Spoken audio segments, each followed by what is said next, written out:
Presiden Amerika Serikat Donald Trump klaim perang akan berakhir dan Pakistan juga sedang mengupayakan perundingan ronde kedua antara kedua belah pihak. Kita akan bahas bersama dengan peneliti senior Indo-Pacific Strategic Intelligence Aisyah Kusuma Sumantri. Selamat malam Mbak Aisyah.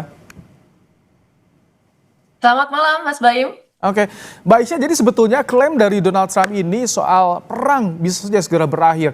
Ini sebuah tekanan pada Iran atau memang sinyal menuju ke arah negosiasi jilid 2?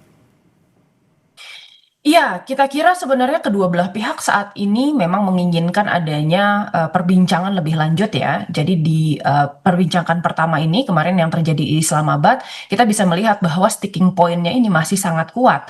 Nah, ini sticking point-nya ada di 3 poin utama, di antaranya adalah permasalahan timeline terkait penundaan program nuklir Iran, lalu kemudian kontrol Selat Hormuz, dan kemudian juga mengenai gencatan senjata di seluruh front yang ada di Timur Tengah.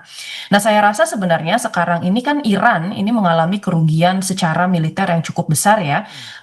Dari Tehran ini sejujurnya sudah habis-habisan, lalu kemudian dia banyak sekali industri-industri strategis yang hancur, dan militernya juga kalau menurut data dari Amerika Serikat ini sudah mengalami kerusakan sekitar 30%.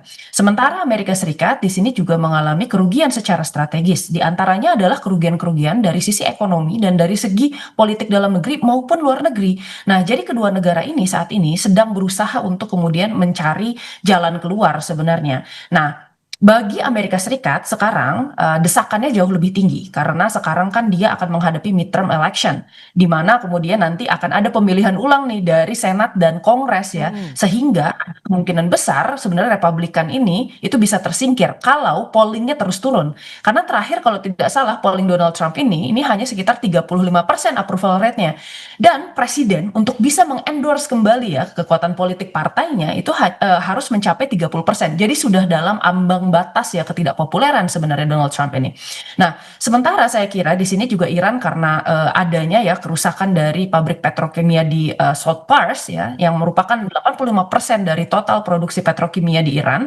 Juga kemudian kita tahu bahwa terbunuhnya pemimpin-pemimpin di dalam IRGC dan kemudian Quds Force ini memaksa Iran sebenarnya untuk bisa stop dan rerouting.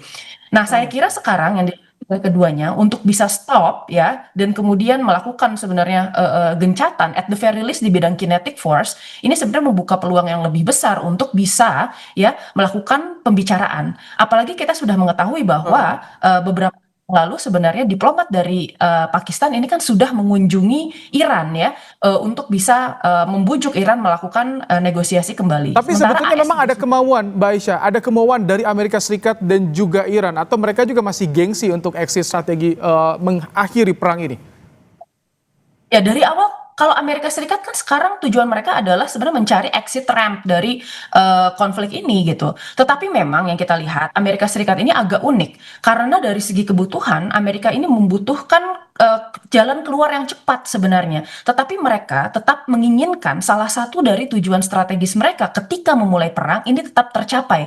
Apakah itu di bidang nuklir, apakah itu di bidang peperangan dan lain-lain. Jadi niatannya ada. Memang itu yang diinginkan oleh Amerika Serikat sekarang karena tadi ya desakan yang begitu kuat di bidang ekonomi dan politik. Nah, sementara untuk Iran, saya rasa Iran ini kan sebenarnya terus-menerus memperpanjang konflik dari kemarin. Tetapi saat ini Iran ini sedang di atas angin sehingga dia merasa bahwa oke, cukup di sini kita bisa memiliki leverage yang lebih kuat untuk bisa berunding. Jadi di dalam perundingan sebenarnya keduanya ini memiliki keinginan untuk berunding, tetapi permasalahannya keduanya ini sama-sama berpikir bahwa dirinya itu berada di dalam posisi yang menguntungkan. Ini Oh, mengapa oke. kemudian negosiasinya ini akan menjadi sangat sulit karena dua-duanya ini tetap memiliki ego untuk bisa mendapatkan konsesi yang menguntungkan negara mereka. Nah, kalau misalkan tidak dicapai kesepakatan, pekan depan kan gencatan senjata berakhir nih. Bagaimana kelanjutannya? Apakah pecah lagi perang?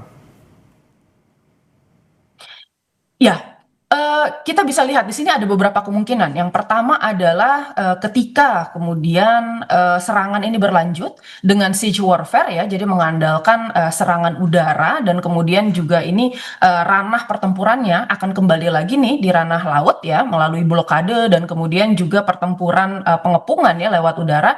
Lalu yang kedua, ini kita bicara tentang apa namanya konflik yang tetap berlanjut, tetapi bentuknya ini menjadi low intensity conflict. Karena kita tahu bahwa siege warfare ini sebenarnya sangat mahal, apalagi kalau misalnya ini dilakukan mainly dengan airstrike. Karena di dalam konflik kita akan selalu belajar tentang yang namanya piramida biaya perang gitu ya, di mana kemudian airstrike itu menjadi pengeluaran yang paling mahal itu. Nah, saya kira di sini Amerika Serikat ini kan saat ini sedang meminta Kongresnya untuk anggaran tambahan di dalam peperangan ini. Dan terlihat jelas sebenarnya biaya perang ini cukup menguras Amerika Serikat. Terutama kalau kita bicara tentang bagaimana kondisi dalam negeri di Amerika Serikat sendiri sekarang tengah mengalami krisis untuk pemenuhan energi dan kemudian untuk produk-produk petrokimia seperti misalnya plastik, lalu kemudian pupuk ya berbasis nitrogen dan masih banyak lagi. Oke. Baik, semoga tadi tekanan-tekanan yang didapatkan baik kepada Amerika Serikat dan juga Iran ini bisa jadi celah peluang besar negosiasi jilid 2 dan dicapainya kesepakatan. Terima kasih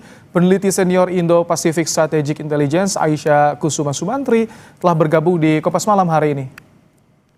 Dengan senang hati Mas Baim. Baik, usai jeda saudara kami kembali dengan informasi warga Beirut, Lebanon merayakan dimulai